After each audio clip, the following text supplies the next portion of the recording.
Good morning, happy Monday. চলে আসছি আমার রান্নাবান্না নিয়ে। কড়াইয়ের মধ্যে তেল গরম দিয়েছি। আজকে মাছ মাংস আর কিছু খাবো না, একটু শুটকি বানাবো, লোটে মাছ, ছোটো শুটকি। তো কড়াইয়ের মধ্যে শুটকি মাছগুলোকে একটা জাস্ট ফ্রাই করে নিচ্ছি। তো কে কে শুটকি খাও? আমি তো শুটকি খুবই ভালোবাসি, খেতেও ভালোবাসি, খাওয়াতেও ভালোবাসি। তো শুটকিগুলো ভাজা করে রেখে নেবো। তারপর কড়াইয়ের মধ্যে সব আলু, সিম, বেগুন, মূলা, ডাঁটা, মিষ্টি কুমড়ো সব দিয়ে রসুন বাটা, পেঁয়াজ বাটা, কাঁচামরিচ বাটা, হলুদ, লবণ সব দিয়ে একটু মরিচের গুঁড়া দিয়ে নেড়ে চেড়ে নিয়েছি। নেড়ে চেড়ে যখন এটা হয়ে যাবে, জল অল্প হয়ে যাবে, তেল ছাড়তে থাকবে, জল দিয়ে দিয়েছি। জলটা দেওয়ার পরে খুব টকবক টকবক করে ফুটছে, দেখছো, আর কালারটাও খুবই সুন্দর হয়েছে। নিয়েছি, তারপরে নিয়ে চলে গেলাম নেক্সট রান্নায়। এখানে কড়াইয়ের মধ্যে একটু কালিজিরা ফোড়ন দিয়ে দিয়েছি। তারপরে কালিজিরাগুলো যে অল্প গরম গরম টুকবুক টুকবুক করে ফেনা ফেনা হচ্ছে, গরম হয়ে যাবে, তারপরে এটার মধ্যে আমি দিয়ে দেবো চিংড়ি মাছ। চিংড়ি মাছগুলো, আমার কড়াইটা এত গরম হতে দেরি হচ্ছে কেন? টুকবুক টুকবুক করছে, একটু চিংড়ি মাছগুলো দিয়ে দিলাম। চিংড়ি মাছগুলো একটু ভাজা করে নেবো, নাহলে কাঁচা কাঁচা একটা গন্ধ থাকে।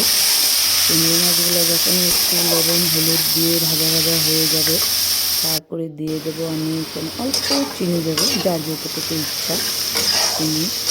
যখন একটু ভাজা ভাজা হয়ে গেছে, তারপরে আমি এটাকে দিয়ে দেবো। কী দেবো এটা তোমরা নিজেরা দেখো, না দেখলে তো বুঝতে পারবে না এটাতে কী দিয়েছি। এটাতে দিয়েছি আমি পালং শাক। যেহেতু আমার ছেলে শাক খায় না, তো ওখানে আমি চিংড়ি দিয়ে পালং শাক করে ওকে খাওয়াবো।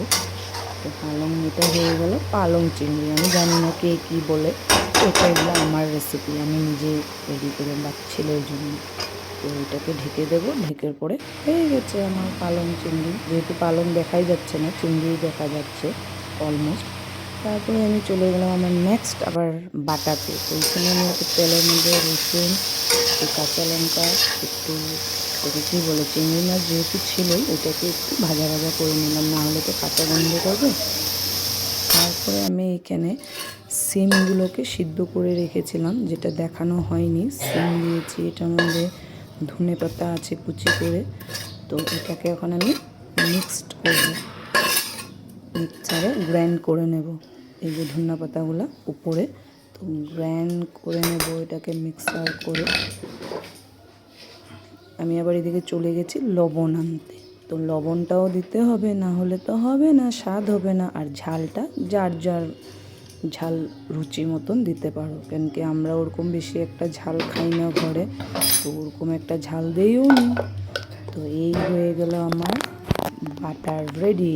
এখন আমি হবে না,